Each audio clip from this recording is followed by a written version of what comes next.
Hi everyone, this is me Nidhi Gupta, your English coach. कैसे हैं सब लोग और कैसी चल रही है आपके एग्जाम की तैयारी? एज प्रॉमिस मैं लेकर आ गई हूँ अपनी ग्रामर सीरीज इजी अंग्रेजी और इसमें हम लोग कर रहे हैं टॉपिक्स। पॉकेट साइज वीडियोस रहेंगे 5 से 10 मिनट के, लेकिन इतने बेहतरीन बेसिक ग्रामर के टॉपिक्स हम लोग यहाँ पढ़ेंगे जो आपके लिए बहुत बहुत बहुत यूजफुल होंगे।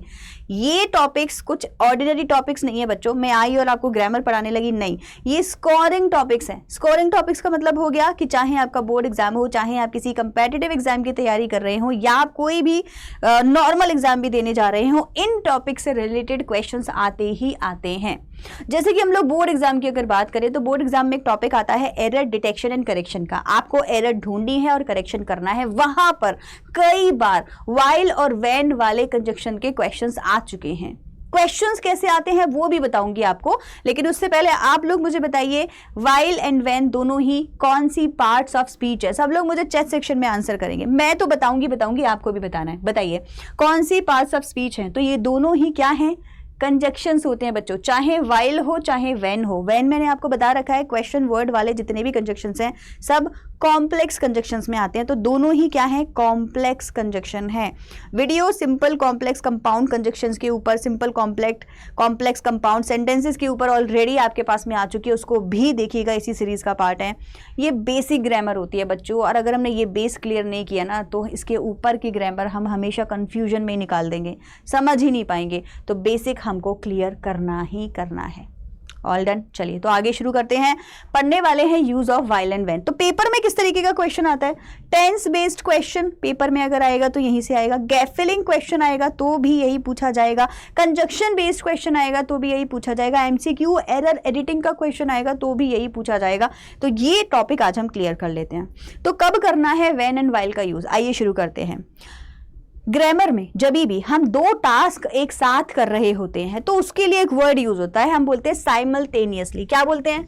साइमल्टेनियसली। बाप रे कितना बड़ा वर्ड हो गया है साइमल्टेनियसली, ठीक है। सो साइमल्टेनियसली का मतलब होता है दो कामों को एक साथ करना। तो दो टास्क एक साथ हो रहे हैं। मैं खाना खा रही हूं, किसी ने मुझे कॉल किया, ठीक है। तो खाना खाना इज वन टास्क एंड किसी का कॉल आना इज सेकेंड टास्क। अब इन दोनों टास्क को एक साथ कैसे लिखूं? बोलूंगी व्हेन या फिर व्हाइल के साथ। व्हाइल जब, व्हेन जब, दोनों का सेम मीनिंग है, इसीलिए दोनों मोर और लेस एक साथ यूज किए जा सकते हैं, ठीक है। तो दोनों में से कोई एक आपको यूज करना है। अब यहाँ पे क्या मैडम बस इतना ही सिखा रहे हो कि दो कॉम्प्लेक्स क्लॉजेस को जोड़ के व्हेन एंड व्हाइल लग जाएगा? नहीं, यहाँ एक छोटा सा ट्विस्ट और है कि जो टेंस यहाँ यूज हो रहा है वो भी बहुत इंपॉर्टेंट है। इसको हम लोग कॉम्बिनेशन ऑफ टेंसेस में सीखते हैं। पहले मैं एक सेंटेंस लिखूंगी और उसके बाद में आपको बताऊंगी इसको यूज करने का तरीका। वर्ड हटा दूं, ये वाला कितना बड़ा वर्ड है सेंटेंस देखिए, मैंने बोला जब मैं खाना खा रही थी मेरी फ्रेंड ने मुझे कॉल किया, ठीक है। तो दो टेंसेस हो गए, दो सेंटेंसेस हो गए। कैसे? जब मैं खाना खा रही थी मेरी फ्रेंड ने मुझे कॉल किया। So my friend called me, my friend, oops एक सेकेंड रुको भाई, ये वाला ले लेते हैं। ठीक है। So my friend called me while I was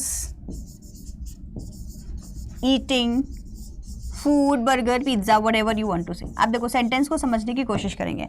मैंने आपको बोला कि यहाँ पे दो काम एक साथ हो रहे हैं, मतलब कि दो क्लॉजेस हमारे पास में है। पहला क्लॉज क्या है? कलर चेंज कर लेते हैं, येलो ले लेते हैं। पहला क्लॉज क्या है? माई फ्रेंड कॉल्ड मी। दूसरा क्लॉज क्या है? I was eating food. दो क्लॉजेस दिखाई दे रहे हैं। दोनों क्लॉजेस को जोड़ा किसने? व्हाइल ने जोड़ा। अब दोनों क्लॉजेस क्या एक ही टेंस में हैं? क्या दोनों क्लॉजेस एक ही टेंस में हैं? जल्दी से मुझे आंसर देंगे। नहीं मैम, यहां लिख रहा है कॉल्ड और यहां लिख रहा है वॉज ईटिंग। टेंस तो पास्ट है, लेकिन पास्ट के अंदर भी दो सब टेंसेज हैं, एक है पास्ट कंटिन्यूअस एंड एक है पास्ट सिंपल। तो सॉरी, तो क्या मैम हमेशा यही दो टेंसेज यूज करने हैं या फिर चेंज किए जा सकते हैं? यस यही है आपका ट्रिक बच्चों जो आपको याद करना है कॉम्बिनेशन ऑफ टेंसेज में, कि हमेशा आपने दो ही टेंस यूज करने होंगे, एक होगा पास्ट कंटिन्यूअस और दूसरा होगा पास्ट सिंपल, तब जब आप पास्ट में हो रहे दो एक्शंस के बारे में बात करेंगे जो साथ साथ हो रहे थे। अब यहाँ पे छोटा सा ट्विस्ट और है जो आपको याद रखना है, उसको मैं आपको लिख के दे देती हूँ। सबसे पहले हम लोग लिखेंगे दो टेंस जो यूज हो रहे हैं। पहला वाला जो यूज हो रहा है वो हो रहा है पास्ट कंटिन्यूअस, ठीक है, छोटी सी चीज और सीखनी है आपको। और जो दूसरा वाला यूज हो रहा है वो है past simple. Actually simple past लिखेंगे बट मैं लिख देती हूँ, कोई नहीं, पास्ट सिंपल, ठीक है। अब देखिए कैसे कहाँ पे यूज करेंगे वो भी सीख लेते हैं। तो जब भी मेरा जो टास्क है वो लॉन्ग ड्यूरेशन का होगा तो वहां पे मैं पास्ट कंटिन्यूअस लगाऊंगी, और जब भी जो मेरा टास्क है वो शॉर्ट ड्यूरेशन का होगा वहां मैं पास्ट सिंपल लगाऊंगी। क्या होता है long duration and short duration, अगर आपने कभी समझा नहीं है तो आइए आज समझ लेते हैं। जब भी किसी भी काम को आप कर रहे हैं तो देखिए क्या वो काम जल्दी से खत्म हो रहा है या टाइम लगा रहा है, जल्दी हो रहा है या टाइम लगा रहा है।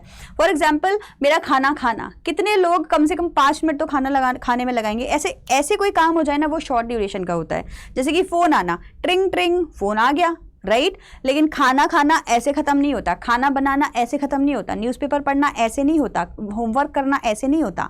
ऐसे कौन से काम होंगे? हो सकता है किसी ने बेल बजाई ट्रिंग ट्रिंग, किसी ने कॉल किया आपको ट्रिंग ट्रिंग, मम्मी ने आवाज़ दी, कॉल पे दी, नॉर्मली दी, छोटे छोटे टास्क। तो शॉर्ट ड्यूरेशन के टास्क आपके पास्ट सिंपल में जाएंगे और लॉन्ग ड्यूरेशन के टास्क आपके पास्ट कंटिन्यूअस में जाएंगे।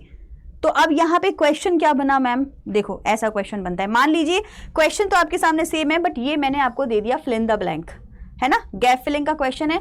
आपसे पूछा बताइए यहाँ पे कॉल की कौन सी फॉर्म आएगी? आप बोलोगे आई वॉज ईटिंग फूड, तो मैं बोलूँगी my mom was calling me, शायद मैं ये लिख दूँ, नहीं रॉन्ग हो जाएगा।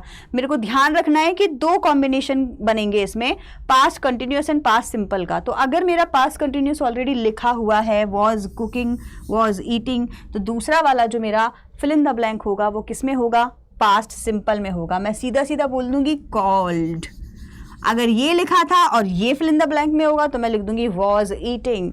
दो टेंस सीख लेने हैं, कौन कौन से? Past continuous, past simple, past continuous, past simple. अब इसमें एक और चीज है, हो सकता है दोनों ही टास्क शॉर्ट ड्यूरेशन के हों तो दोनों जगह क्या आएगा? Past simple. हो सकता है दोनों ही टास्क लॉन्ग ड्यूरेशन के हों तो दोनों ही जगह क्या आएगा? Past continuous. दोनों का एग्जाम्पल बताऊं एक एक, ठीक है? तो एग्जाम्पल लिख लेते हैं। एग्जाम्पल किस तरीके का हो सकता है? हो सकता है my mother was cooking, my mother was cooking while, मैं क्या कर रही थी उस टाइम पे? कोई ऐसा लॉन्ग ड्यूरेशन का टास्क दे दो, मे बी पढ़ रही थी, वाइल आई वॉज स्टडिंग, ठीक है? तो आपको टेंस के कॉम्बिनेशन के साथ साथ बच्चों ये भी देखना है कि जो ड्यूरेशन का है, जो ड्यूरेशन है टास्क का वो लॉन्ग है या शॉर्ट है, उसी हिसाब से टेंस लगाएंगे, ठीक है? दूसरा क्या हो सकता है? दोनों ही शॉर्ट टास्क हो सकते हैं, जैसे कि I entered into the room, जैसे ही मैंने रूम में एंटर किया, I enter into the room when, जब, my cat jumped on me, मेरी कैट ने जंप मेरे ऊपर, ऑन मी, है ना? तो मेरी कैट ने मेरे ऊपर जंप किया जब मैंने क्या किया? एंटर किया। तो देखो अभी इसको उल्टा लिखेंगे वैसे तो कायदे में ना, my cat jumped on me the moment I entered the, मतलब और वाइल और when I entered into the room. तो अभी यहाँ पे दो टास्क थे, दोनों ही शॉर्ट ड्यूरेशन के थे, तो दोनों क्या आ गए हमारे? जम्प्ड एंड एंटर्ड, दोनों ही हमारे क्या हो गए? पास्ट सिंपल के हो गए। ऊपर वाले में दोनों लॉन्ग थे तो वॉज कुकिंग के साथ साथ हमने लिखा था वॉज स्टडिंग। बात समझ में आ रही है? क्लियर हो रही है? I hope. तो ये होता है यूज वाइल एंड व्हेन का। तो कभी भी ध्यान रखिएगा व्हेन एंड वाइल आप यूज कर रहे हैं तो दोनों ही जो टास्क हैं वो आपके पास्ट में होंगे कि ऐसा हो रहा था तब ऐसा हो रहा था, ऐसा आपका सेंस आएगा। तो आपको ध्यान रखना है शॉर्ट ड्यूरेशन में आप पास्ट सिंपल लिखेंगे, लॉन्ग ड्यूरेशन में आप पास्ट कंटिन्यूअस लिखेंगे और आप इजीली इसको सॉल्व कर पाएंगे। ऐसे ही अगर कंजक्शन से रिलेटेड क्वेश्चन है और दो क्लॉजेस इस तरीके से लिखे हुए हैं और आपसे पूछा है बताइए क्या लगेगा, तो आप वाइल लगाएंगे या व्हेन लगाएंगे, क्योंकि आपको समझ आ गया होगा कि वहां पे दो टेंसेस यूज हो रहे हैं। तो ये प्रॉपर कॉम्बिनेशन है, व्हेन एंड वाइल के साथ past simple and past continuous का कॉम्बिनेशन। आई होप ये जो था पॉइंटर आपको क्लियर हो गया होगा। अब आपके लिए जो होमवर्क है वो आपको मुझे कमेंट सेक्शन में लिखना है। आपको क्या करना है, मुझे कोई ऐसा एग्जाम्पल देंगे जिसमें एक लॉन्ग ड्यूरेशन का टास्क होगा और एक शॉर्ट ड्यूरेशन का टास्क होगा, अपने मन से बनाएंगे और उसका आंसर जो है इंग्लिश में मुझे प्रॉपर लिख के देंगे, वाइल यूज़ करेंगे एज अ कंजक्शन। उसमें मैं वेट करूंगी आपके आंसर का। जो जो बच्चा आंसर करेगा वहाँ पे मैं ओके गुड नाइस जो भी मुझे आंसर में लिखना होगा कॉमेंट भी करूंगी, साथ में पता भी चल जाएगा लास्ट तक किसने देखा वीडियो। ऐसे शॉर्ट वीडियोस को ज़रूर से ज़रूर देखना, छोटे छोटे टॉपिक्स से क्लियर होंगे। भी बहुत सारे टॉपिक्स हैं जो मुझे ऐसे ही आपके लिए लेकर आने हैं। मिलती हूँ नेक्स्ट वीडियो में। Till then bye everyone and take care.